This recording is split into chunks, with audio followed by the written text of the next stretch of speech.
Hello YouTube friends, আজকে আমি তোমাদের সাথে শেয়ার করব কিছু ইসলামিক বিষয় নিয়ে। আমাদের নবী হযরত করিম সাল্লাল্লাহু আলাইহি সাল্লাম যেসব দোয়া করতেন সেই সব দোয়া এবং কিছু নেক আমলের দোয়া, সাথে আপনাদের গুনাহ মাফের দোয়াগুলো শিখিয়ে দেব। চলুন মূল ভিডিওতে আসা যাক।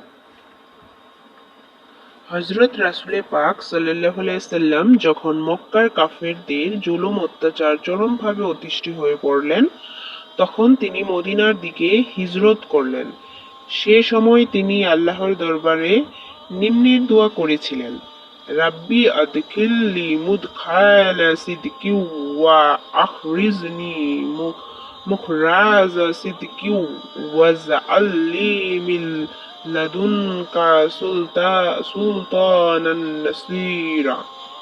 অর্থ: হে আমার প্রতিপালক, আমাকে কল্যাণের সাথে প্রবেশ করাও এবং কল্যাণের সাথে আমাকে বের করো। তোমার নিকট হতে আমাকে সাহায্যকারী রাজ ক্ষমতার ব্যবস্থা করো।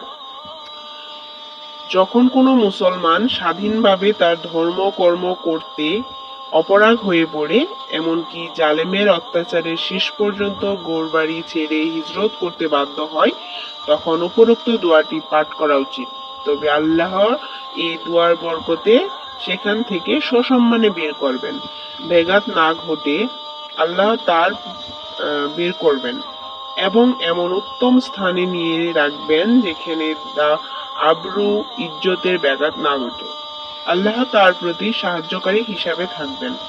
জিবরাইল আলাইহিস সালাম যখন নবী করিম সাল্লাল্লাহু আলাইহি সাল্লামের নিকট কুরআন শরীফ তেলাওয়াত করতেন, তখন নবী করিম সাল্লাল্লাহু আলাইহি সাল্লাম তার সাথে সাথে কুরআন শরীফের আয়াত তেলাওয়াত করতেন, কারণ যাতে আবার ভুলে না যান। কিন্তু অবশেষে আল্লাহ পাক এভাবে তেলাওয়াত করতে নিষেধ করলেন এবং নবী করিম সাল্লাল্লাহু আলাইহি সাল্লামকে এ বলে সান্ত্বনা দিলেন যে কুরআন মুখস্থ করো না, তার তথ্য বোধগম্য করো না, এমনকি তা লোকদের নিকট পৌঁছানোর সকল আমারই জিম্মায়।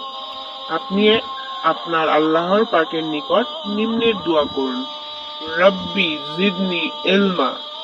অর্থ: হে আমার প্রতিপালক, আমার জ্ঞান বুদ্ধি বৃদ্ধি করো। যার স্মরণ শক্তি কম এবং কোনো কথা সহজে ভুলে যায়, তার জন্য উক্ত দোয়াটি অত্যন্ত ফলদায়ক। আল্লাহ তাআলা নিশ্চয়ই তার স্মরণ শক্তি প্রখর করে দিবেন এবং জ্ঞান বুদ্ধিও অধিক বাড়িয়ে দিবেন।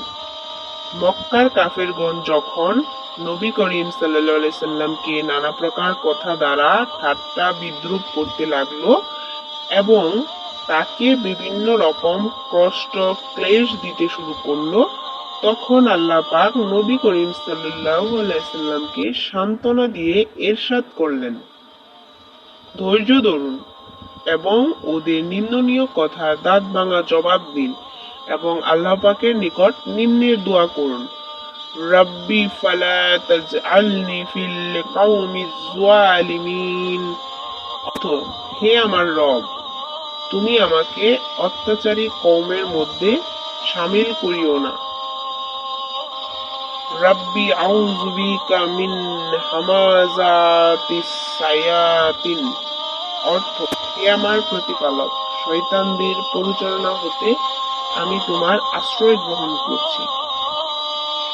আরেকটি দোয়া: রব্বিগফির ওয়ারহাম ওয়া আনতা খায়রুর রাহিমিন।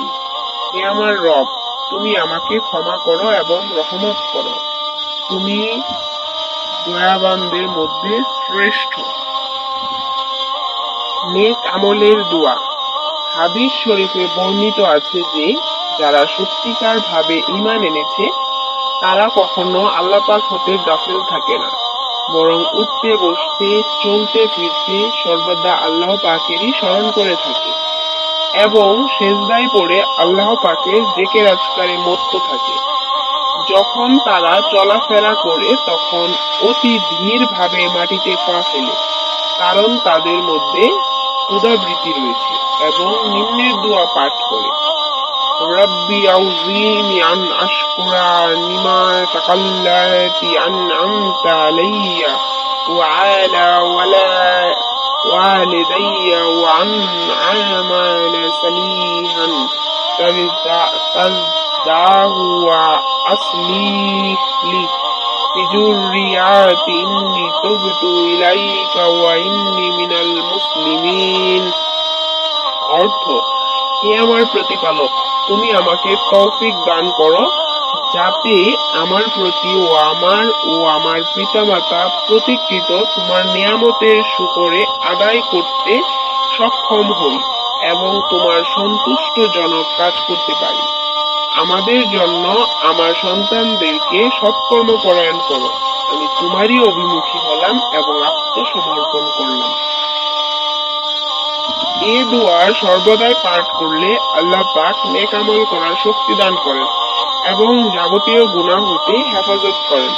আল্লাহ তাআলা রাসূল সাল্লাল্লাহু আলাইহি সাল্লামকে লক্ষ্য করে বলেছেন যে, আপনি আমার বান্দাদেরকে একথা জানিয়ে দিন যে তারা যেন সর্বদাই তাদের পিতামাতার সাথে নম্র ব্যবহার করে এবং যখন তারা বৃদ্ধ হয়ে পড়েন তখন তাদের প্রতি যেন অতিশয় উত্তম ব্যবহার করে এবং তাদের খেদমত করতে যেন কোনো প্রকার ত্রুটি করা না হয়, তাদের সামান্যতম দুঃখ কষ্ট না দেওয়া হয় এবং বিষয় তীক্ষ্ণ দৃষ্টি রাখবে এবং আল্লাহ পাকের নিকট তাদের জন্য নিম্নোক্ত দোয়া করবে, রব্বির হামহুমা কামা রাব্বায়ানি সগীরা।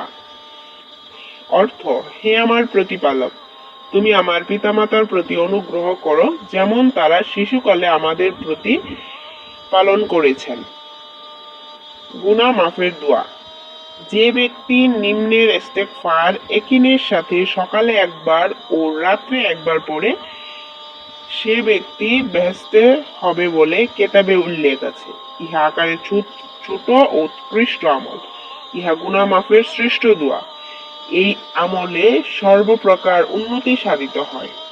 দোয়াটি হলো, আল্লাহুম্মা আনতা রাব্বি লা ইলাহা ইল্লা আনতা খালাকতানি ওয়া আনা আবদিকা ওয়া আনা আলা আহদিকা ওয়া ওয়াদিকা মাস্তাতাতু ওয়া আউযু বিকা মিন শাররি মা সানাতু আবউ লাকা বিনিমাতিকা আলাইয়া ওয়া আবু بذنبي فاغفر لي فإنه لا يغفر الذنوب إلا أنت।